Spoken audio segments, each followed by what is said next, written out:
Wow. Okay.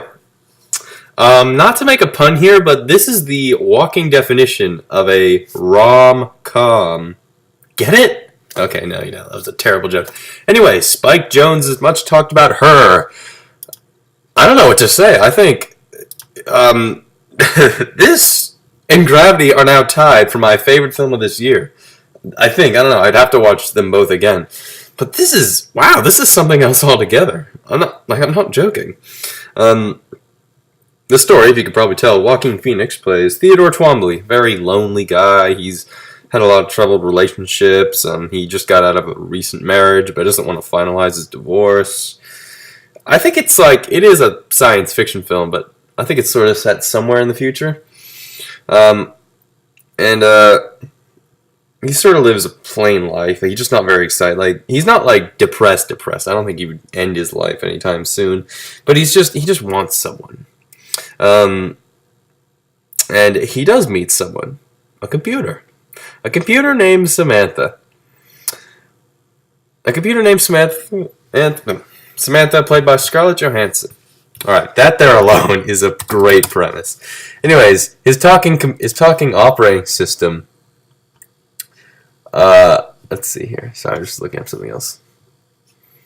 His talking operating system, Samantha, and it's great because it's not sort of one of those things like, can a computer gain consciousness? That's mentioned in the film a few times, but it's not the core of the film. It's really sort of saying, here's how, I guess, complex, well, what is it saying at its heart, really? It's saying how strange human relationships can be, and I guess how strange love can be, in a sense. There's a great line by Amy Adams saying, love is like a socially acceptable form of insanity. There's a lot of beautiful women in this. You got Amy Adams. This is like her fourth film this year. Amy Adams, Olivia Wilde, Rooney Mara. She plays Joaquin Phoenix's ex-wife, and Scarlett Johansson is the voice of Samantha. So Samantha's brought online, and he is sort of set in I think it's set in the future because he has this little thing that sort of goes into his ear. He can check everything, emails, everything with her. Everything with it. He just sort of pushes the button. They start to fall in love with each other, both of them. Okay, I'm not spoiling that. There is one scene where I thought, wow, it's.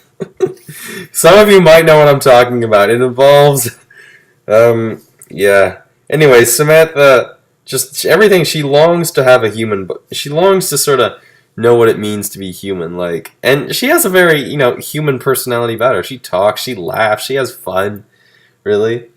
There's a lot of use of the color red and pink, Joaquin Phoenix, Theodore, he wears, red shirts, pinkish, reddy pink shirts. I heard somewhere that was supposed to explain, his mood half the time. Anyways, he works at this place, beautifully handwritten letters. Yeah. He just, he writes letters for people just on the computer. He just says stuff, and then it prints out as a letter. And apparently he does a good job at it.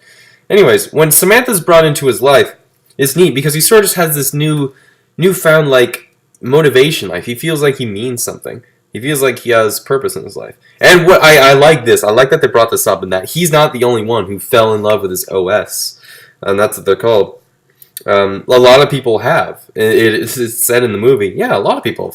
It's people have fallen in love with their OSs, and people are okay with. Some people are okay with that. Amy Adams is like, really? Oh, that's fantastic. She has an OS of herself who she's best friends with. What else can I say? Joaquin Phoenix. That guy's just a naturally great actor. I mean, yeah, he's a bit of a wild man, crazy guy. I mean, there's you can read into a few of the crazy things. I think he said, I think just before he was nominated for Best Actor last year. He said last year the Oscars are bullshit, but I think he took back his comment when he was nominated. I don't know. But he's supposedly retired from acting, but I don't know. But then there's the topic of Scarlett Johansson. I don't know, because everyone's saying she should be nominated. I'm kind of in that category now. It's a voice performance, but it's unlike anything. You can get plenty of good voice performances. Hell, we got in The Hobbit, The Desolation of Smaug. Benedict Cumberbatch was the friggin' dragon. He was amazing in that. But I don't know. You feel so much in just the voice alone. I keep forgetting myself. This is just an AI that someone created, and she has so much emotion. Like it's sort of like I said earlier. It questions itself, saying, is this the result of all her programming? Is this her actually thinking on her own? But it is a very sort of bittersweet movie, especially with the ending. The ending is very bittersweet, to say the least. But this is just I think it's incredibly underrated. Spike Jonze, he did Where the Wild Things Are. I absolutely love that movie. I mean, and he's also done Being John Malkovich, which I don't like as much, but yeah, whatever. Let's see here. It's got some really good reviews. Let's see. Spike Jonze. Yeah, Spike Jonze, he's a bit of a neat person, really. Let's see. Oh, he did Adaptation. That's a good film. With Nicolas Cage. What else did he do? He's only done this is his 4th film, and it's absolutely amazing. Let's see here. Best screenplay. It's really well written. A lot of good jokes. It's a, let's see, science fiction dramedy romance film. Yeah, but it might seem a bit weird, but I think that's the beauty of this film is that not everything, films aren't always going to be friggin' period pieces. Just people walking around talking about drama and stuff. I like it. It's a neat insight into, I guess, individuals. Really, I mean, to some extent, how strange we can be as individuals. I mean, I'm a strange person. You all know that. I'm like that, and but I wouldn't say it's just about saying how strange people are. I mean, I would have to watch this again, sort of there's a lot of great ideas into this. I was reading a bunch the other day. This morning. But as it stands, this is getting a nice 9.5 out of 10. Joaquin Phoenix, that guy works hard. This is a great performance on his part. I hope he gets nominated for an Oscar. I hope Scarlett Johansson gets nominated for an Oscar. Just the voice alone, and it holds so much weight. You feel for her. She's a character. She's she's like Wilson the volleyball. You care for her. Well, okay, maybe the wrong context. I don't know. I'm trying to think. I can't think of much else to compare this to, but you don't even she doesn't have a body. All she has is that little earpiece and a little thing that's it's like a little microcomputer or whatever. But yeah, it's just I don't know.